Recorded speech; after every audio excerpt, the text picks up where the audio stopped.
Okay, good afternoon, everybody, and welcome to the FEMS project meetup of the month.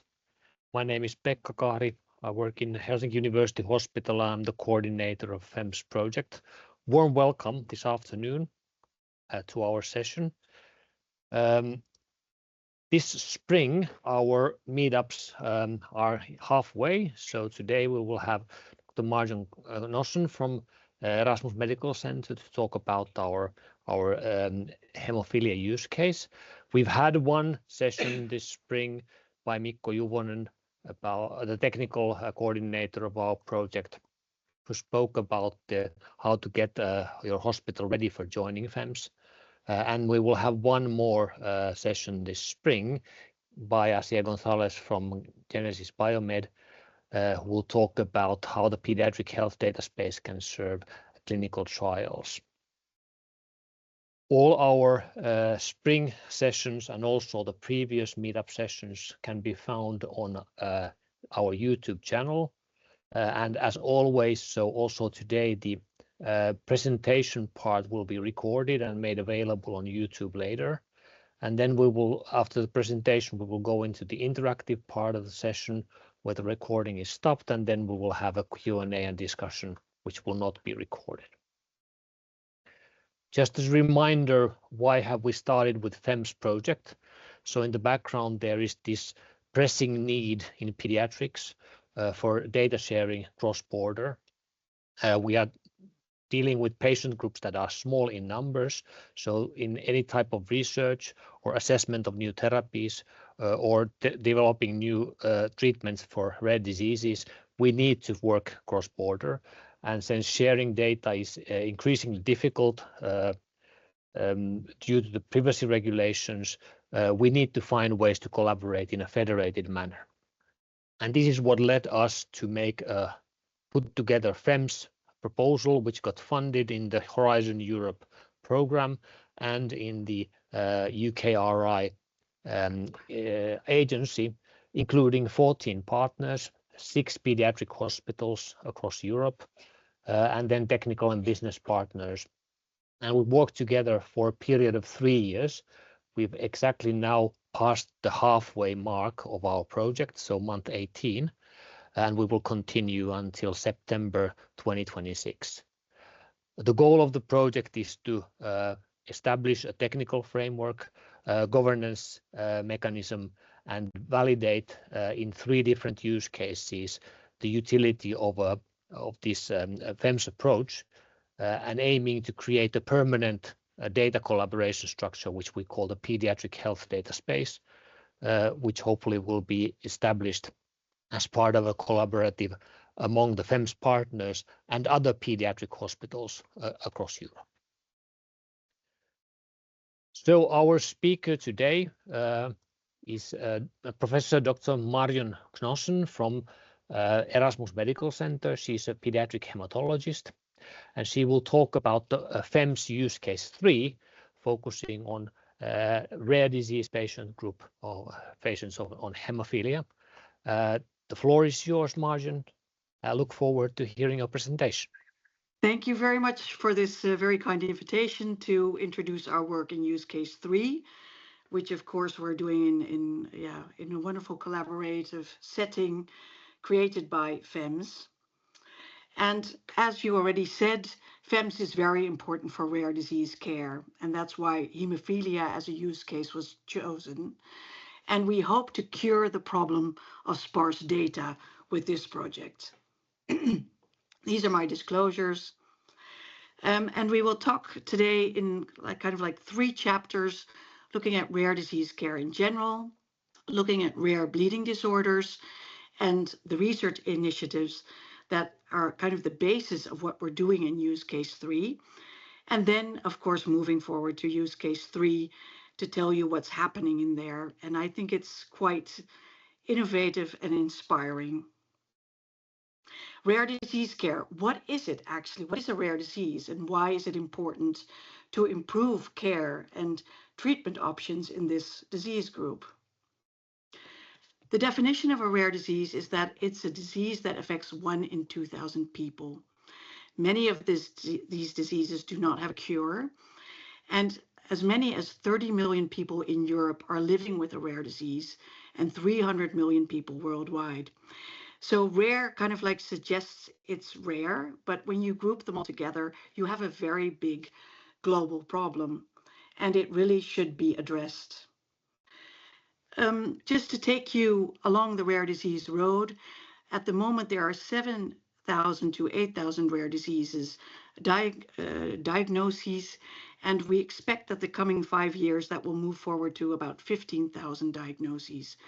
More than 80% of these diseases are caused by faulty genes, and as many as 50 to 80% present in childhood. And that's really important as a pediatric consortium to realize. And again, in 95% of these diseases, there is of yet no therapy. And you really hear that there should be something done about this. And Europe has also realized that that is a necessity, and the EU has prioritized rare diseases as a global, important global subject to address, and has taken a number of actions. So in 2011, there was a directive stating that patients have rights to cross-border healthcare, and that actually became a law in 2013. And this was the start of increasing cooperation across borders between healthcare centers that specialize in this care. And as I already said, many people struggling with a rare or complex disease do not get a diagnosis, do not get appropriate treatment, but also the professionals, the healthcare professionals specialized in these diseases are rare. So you should really team up together to improve healthcare. Against this directive, the European reference networks were launched in March 2017. And what are these ERNs? That's the abbreviation we use. These are networks of multidisciplinary healthcare professionals from specialized centers across Europe. And what do?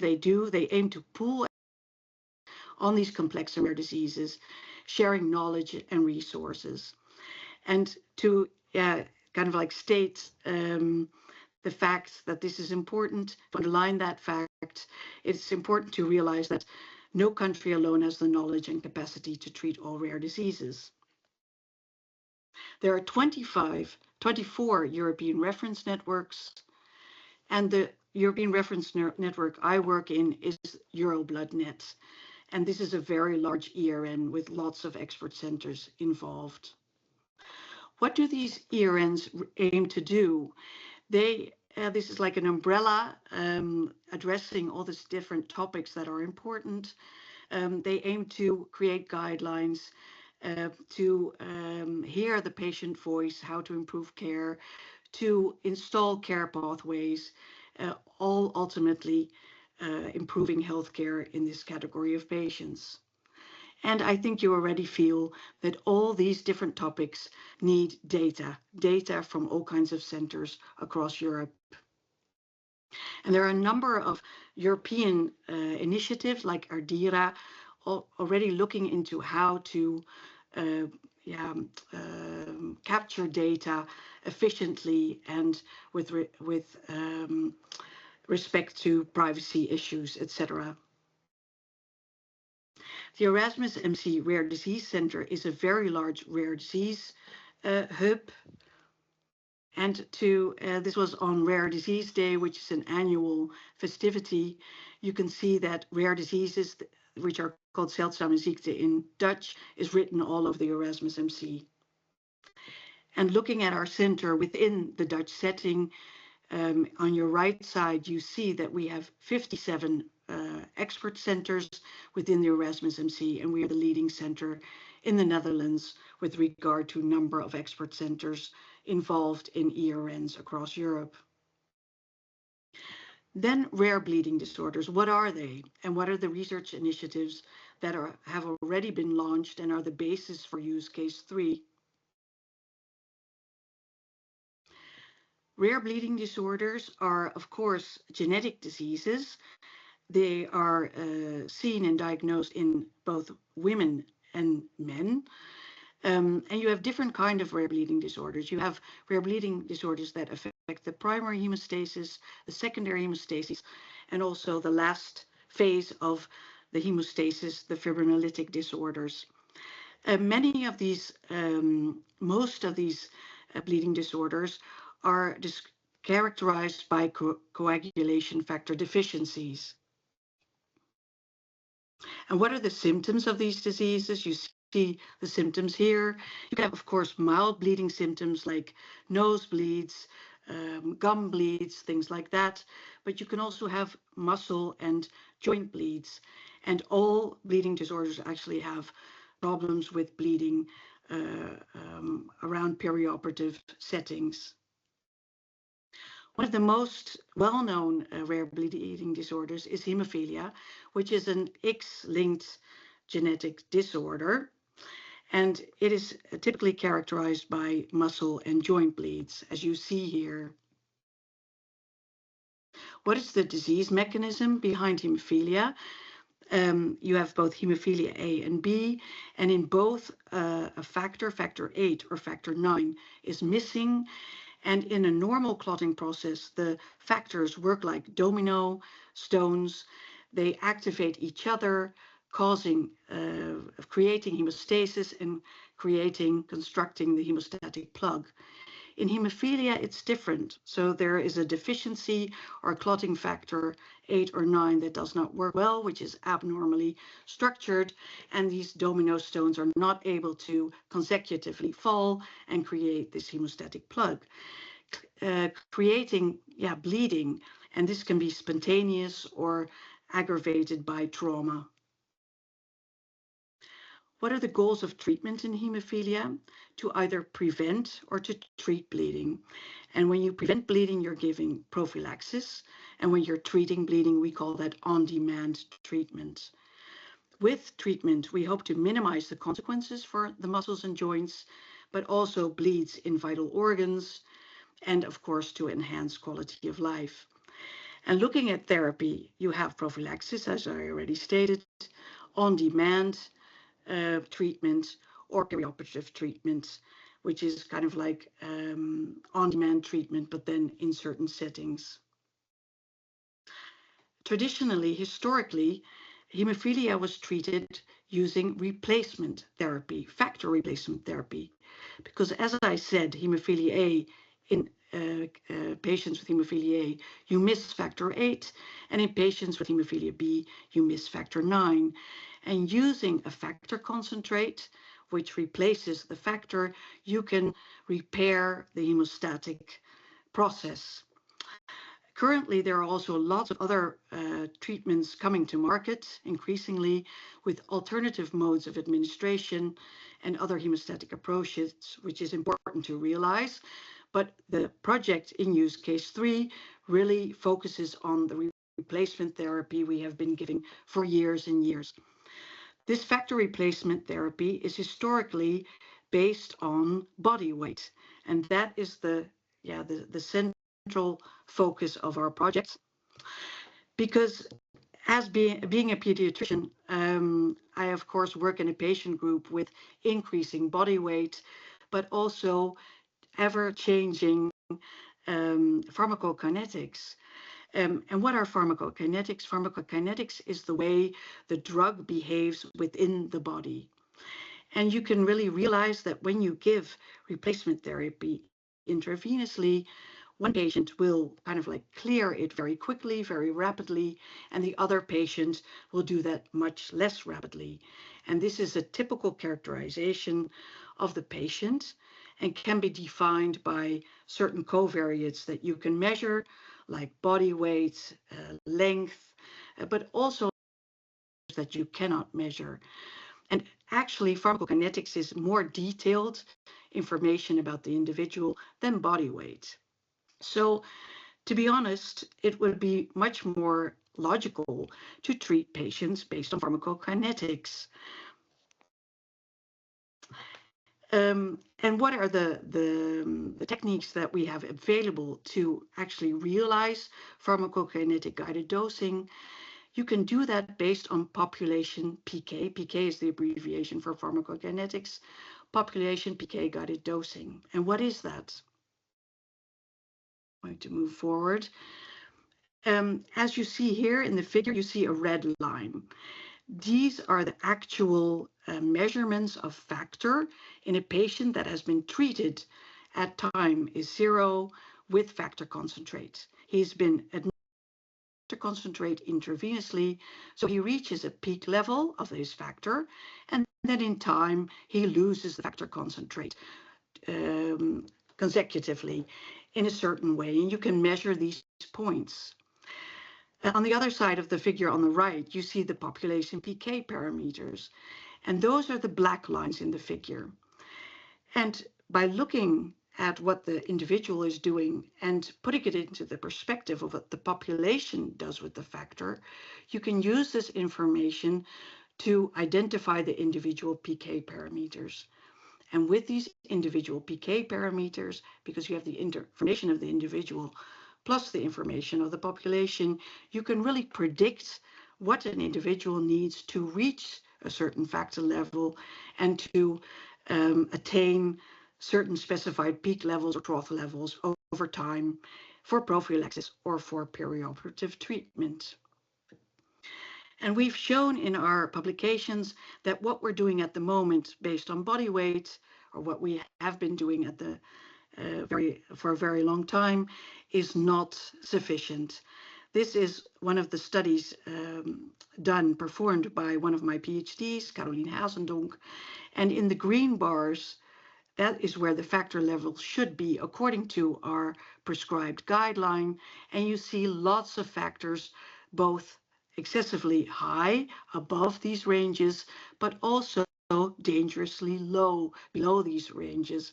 And of course, below the ranges is dangerous because bleeding might occur, and the factor levels above these ranges, of course, describe excessive dosing, which is, for a very expensive treatment, not something we're aiming for.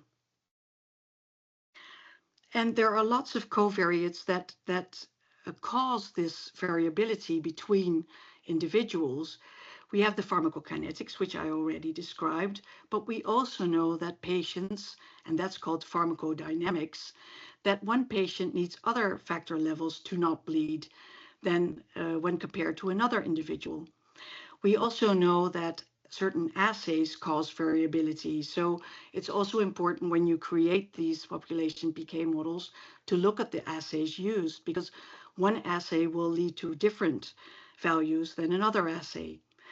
Then, of course, you have the factors in the patient also influencing the pharmacodynamics, the etiology of bleeding. Those are, of course, patient characteristics, but also physical activity and behavior, treatment adherence, of course, but also arthropathy. So if you have existing joint damage, you will bleed a lot easier than if you do not have that.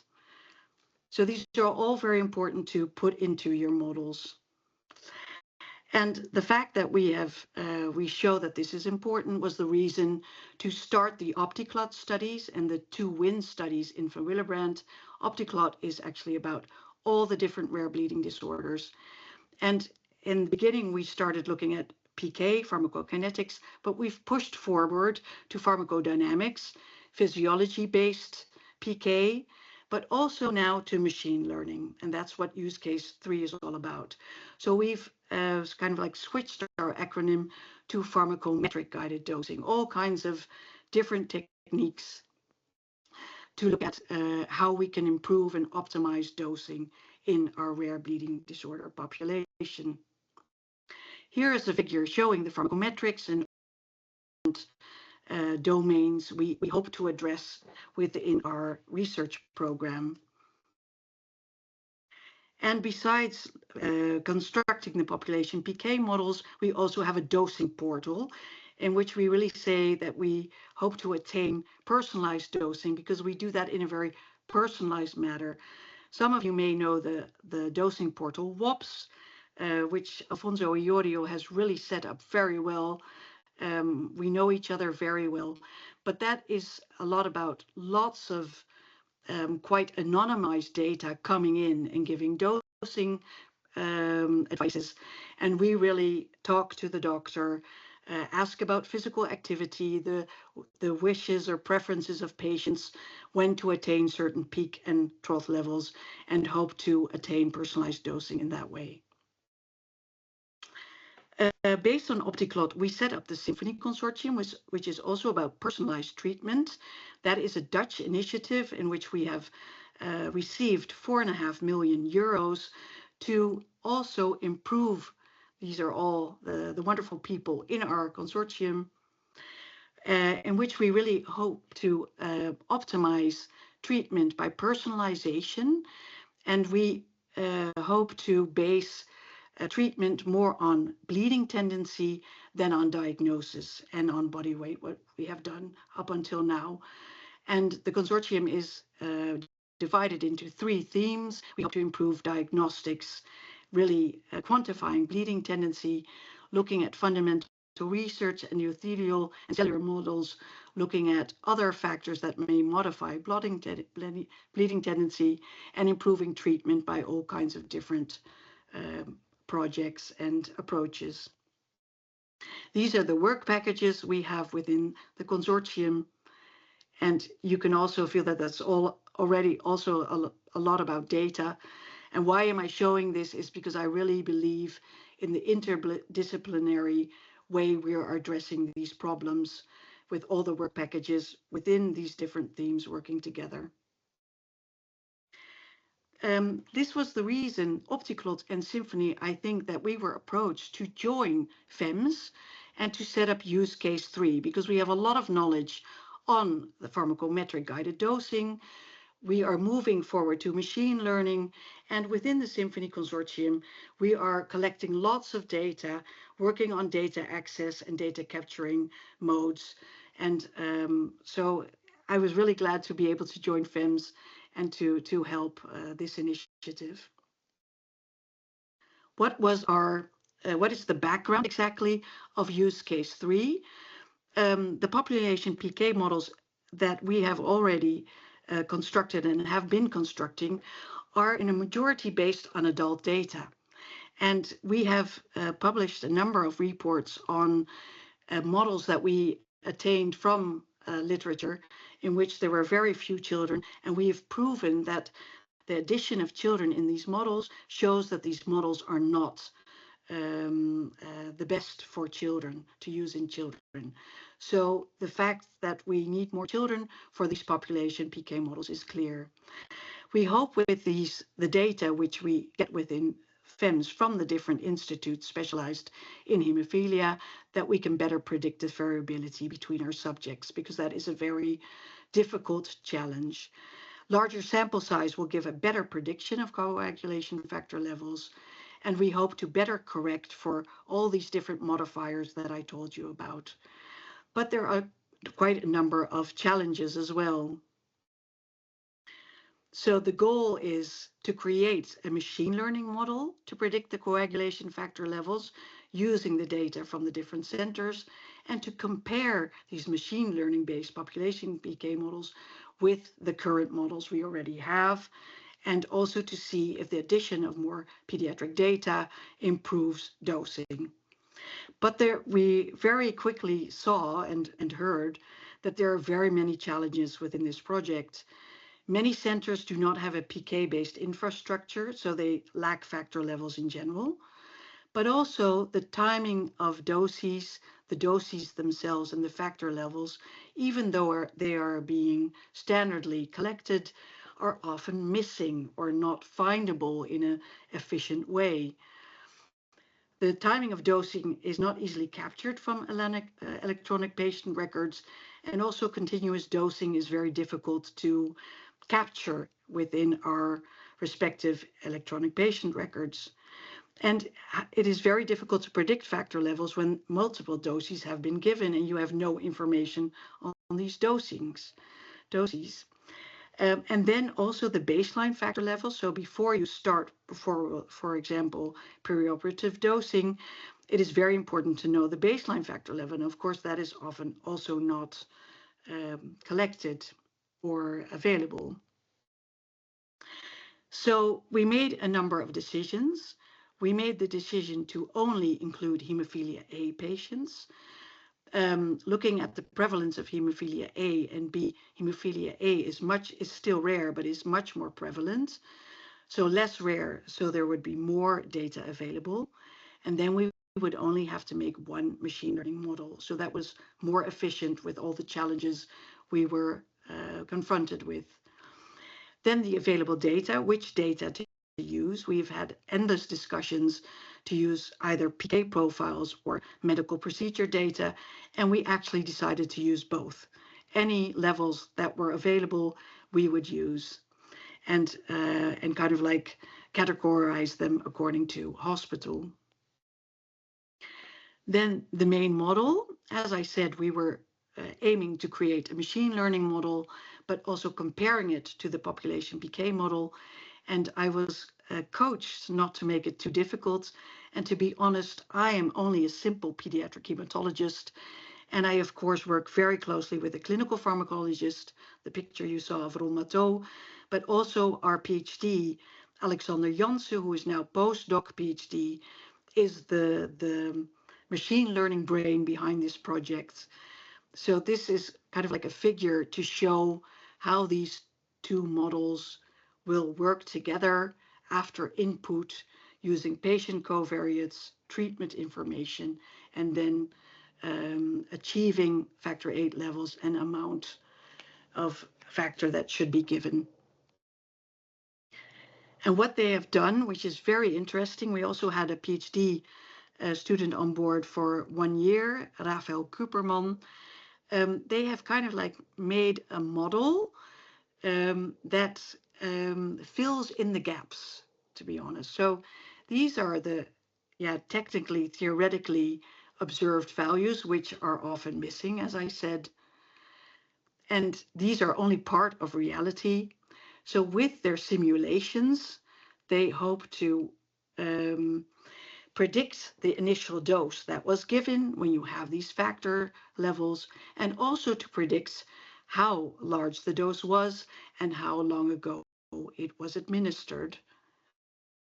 And then they use all these different difficult mathematical formulas to, and this is a very long slide because it moves. They use a Markov chain Monte Carlo simulation modus with all kinds of machine learning methods to prescribe the dose that is needed, or to predict the dose that was given, to optimize doses for the patient in the future.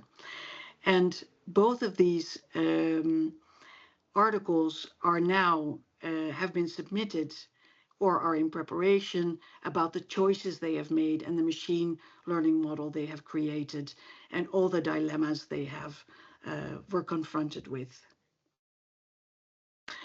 I thought I should end with this slide.